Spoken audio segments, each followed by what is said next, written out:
Hey leuke mensen, we staan bij de Albert Heijn en vandaag ga ik butter chicken namaken van Joshua Weissman, zo heet hij, op mijn eigen niveau natuurlijk. En ik ga boodschapjes doen, dus laten we naar binnen gaan. We zijn in een Laszlo.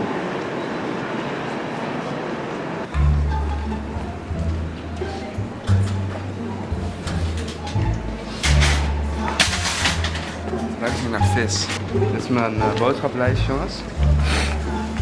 Oh, kijk maar goed. Let's go.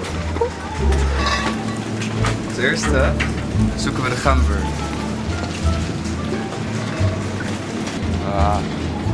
Oké. Kijken hoor. Ik denk dat zoiets wel genoeg is. Dit is mijn recept trouwens voor 6 mensen. We eten met veel vanavond. Maar dit kan je natuurlijk aanpassen. Dus ja. Dan gaan we even zoeken naar tomatenblik.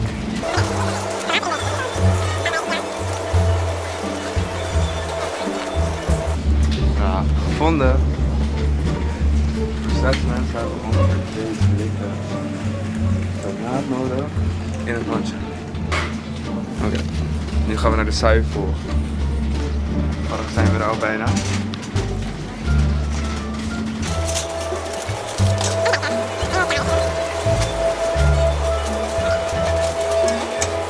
Halve liter slagroom. En even een bakje met frietknoppen.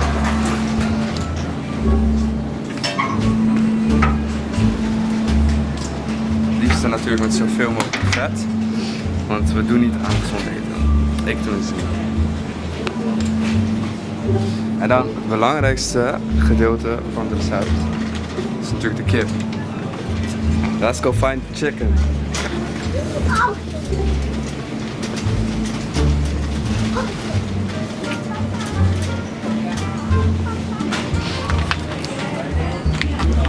Hier hebben we bijna een kilo kip. Volgens mij was dat echt wel een hele kip. Dus in het mandje. Oké jongens, dat was alles. Gaan we afrekenen en nu gaan we naar huis.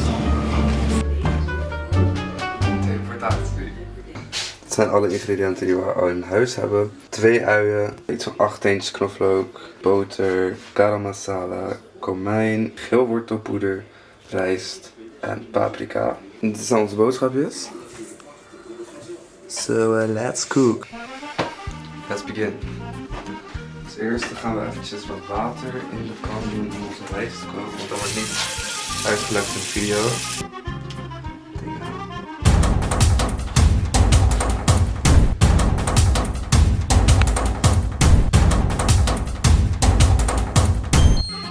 Yeah. Oké, deze zet je eventjes omhoog, zodat het een beetje gaat koken. 10 minuutjes doorkoken. Oké, dus als het water kookt, 10 minuten. Niet nu in de pan doen en dan 10 minuten. Want dan is je rijst echt niet goed gewoon. Hier is onze rijst alvast afgewogen. 450 gram voor 6 personen. En dan moeten we maar beginnen met de curry. Let's watch. Okay, start off with a medium-sized bowl. Add 1 cup or 240 grams of full-fat yogurt. Then whisk in 1 tablespoon or 15 grams of garam masala and 1 tablespoon or 15 grams of kosher salt. Whisk that together till thoroughly combined. 300 gram yoghurt in een bol. Doe ongeveer 1,5 eetlepel garam masala erbij. En nog wat zout.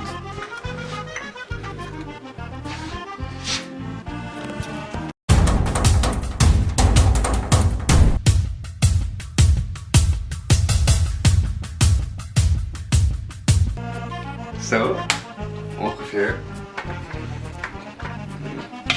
Do that. Yeah.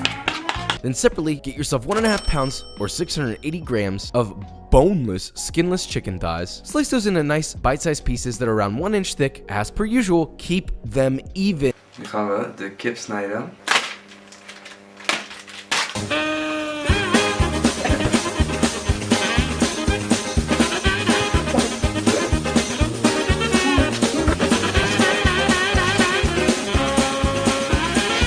De rijst zit ondertussen al in de pan. Maar wel gekke geluiden. Hoor, eentje De rijst is pap wel. mislukt. Nu wordt de rijstpap van gemaakt. Dat hoeft niet hoor. Deze, eentje. Toss all your chicken into its creamy bath, then mix it together till thoroughly coated, give it a little sound check, lovingly. Then just cover that with plastic wrap and let that marinate for at least 30 minutes, but ideally overnight. Granted, you could skip the marinade entirely. Gooi je kip in het romige badje.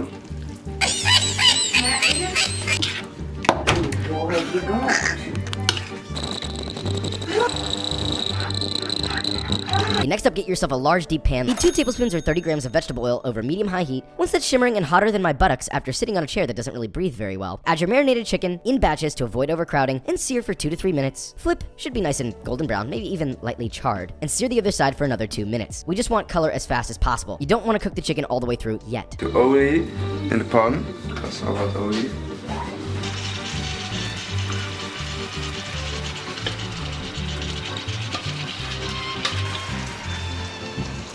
De kip ziet er wat anders uit dan de video. Veel wateriger, maar dit is goed. Doe het terug in de pan voor later. Then lower your heat to medium and add 1 yellow onion that's been evenly diced, a 2-inch knob of ginger that's been finely diced, or more specifically, brunoise for the culinary hype beasts watching, and 6 cloves of sliced garlic. Season that to taste with kosher salt, fresh ground black pepper, then cook and stir, making sure to scrape the bottom.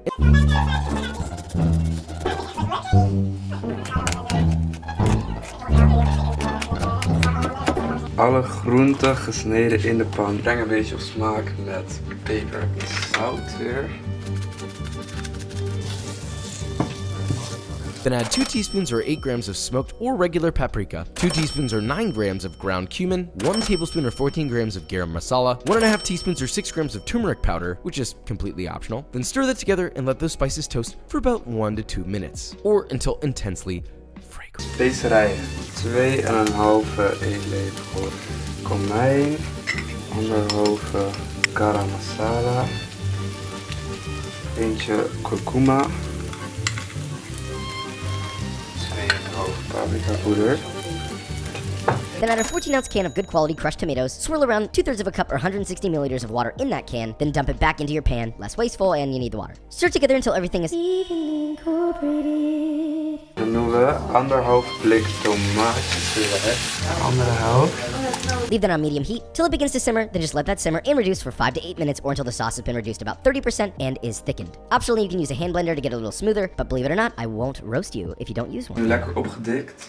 Met iets van 5 minuten laten staan of zo. En dan gaan we nu lekker blenderen, want het moet lekker smooth zijn. Dat kan wel even duren.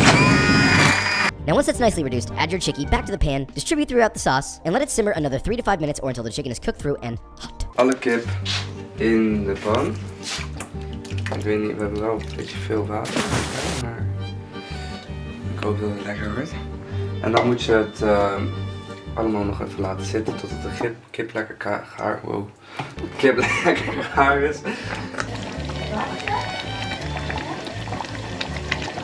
Pour in 1 cup or 240 milliliters of heavy cream.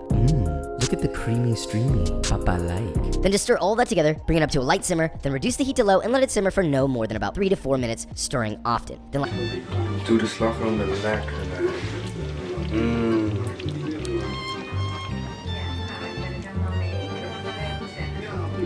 Nu moeten we dit trouwens ook nog laten indikken.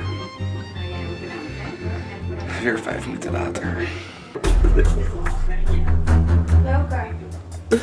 En dan voor die vieze.